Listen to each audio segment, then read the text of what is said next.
आपण पाहत आहात भारतीय जनमत, आपला चॅनल।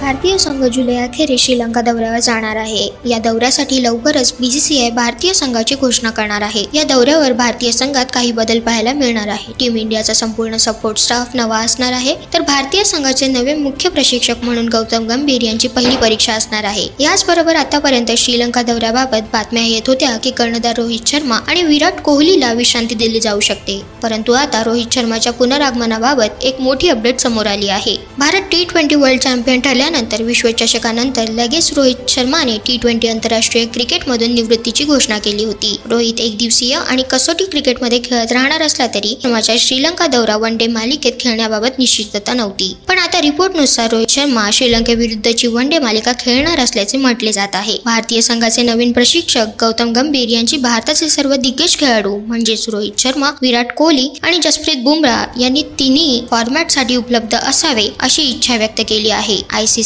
चॅम्पियन्स ट्रॉफी 2025 पूर्वी भारतीय संघ काही मोजक्या वन डे मालिका खेळणार आहे, त्यामुळे श्रीलंकेविरुद्धच्या वन डे मालिकेसाठी रोहित उपलब्ध असेल अशी शक्यता आहे।